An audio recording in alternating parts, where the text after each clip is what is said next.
Hello, AuthorTubers. It's your boy Cam. How you doing? It's been a very hectic week for me. My brother came into town this week, and then I started coming down with COVID symptoms. So now I'm quarantining myself for real, not for play. And so, what am I going to do with all that time? I guess I'll make some Goran videos. So today's topic is Cam's writing process. Yay! Every writer has a system that works for them when it comes to creating projects. Some are pantsers, meaning that they write by the seat of their pants. They make it all up as they go along. Some are plotters, people who plan their projects on varying degrees of specificity. And those in between, planters, are those who do a little bit of both.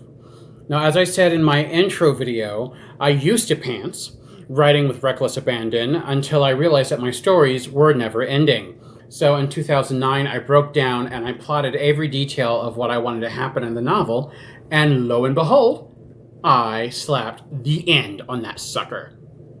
I've been a plotter ever since. So, you might be asking, how do I get things started? How do I start my projects? Well, I'm glad you asked. So, step number one is I daydream about my ideas for ages. Before anything hits a paper, I will ruminate about it. One of my favorite things to do is to take naps. So, while I'm waiting for the sweet embrace of unconsciousness, I brainstorm upon specifics of the idea. Sometimes I'll wake up in between cycles and find out that I'm still thinking about the idea. And then I go back to sleep. And then I come up with some really good concepts when doing this. A problem I run into frequently, though, is that I often forget what those ideas were when I wake up. I do have a notebook by my bed, but waking up to write it down is hard sometimes, and I'm afraid that I'll lose the sleepy, and then I'll be compelled to write from that moment on.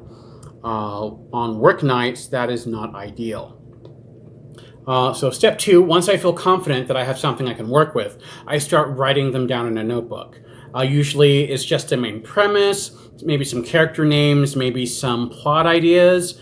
And then after that, I move on to the next stage. I like handwriting. I love handwriting. I like to get little colored pens.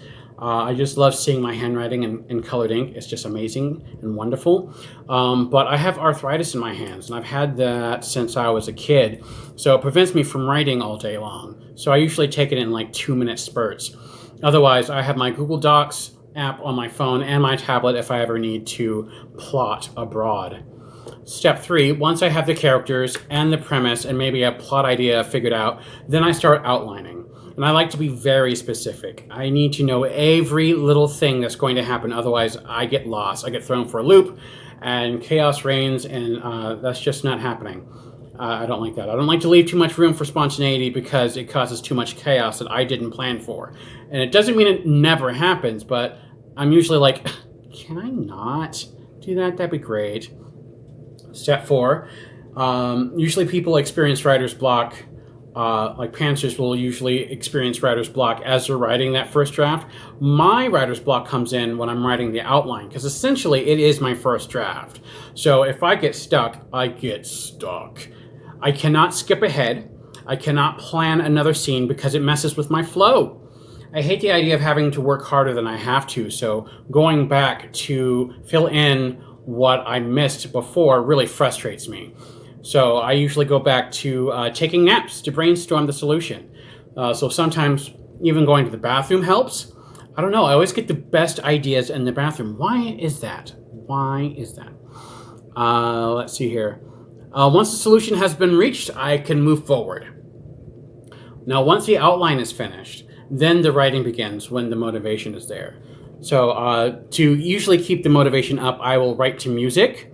I mostly listen to indie electronica music, but I find writing to Final Fantasy soundtracks really helps me out. I really like it, especially if I'm writing a really big action scene. It's amazing. I also like listening to those lo-fi stations on YouTube. Those are a godsend. I love those. I don't know about y'all, but I find that I write better when I'm not at home. Having written during NaNoWriMo, or National Novel Writing Month for those who are not in the know, I would write with other participants.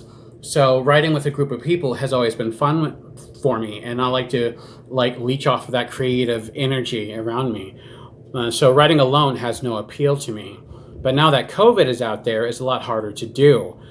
Sometimes I find chat rooms with other writers to join, but then they all eventually grow silent, and then I'm left alone anyway, so I feel really bad about that.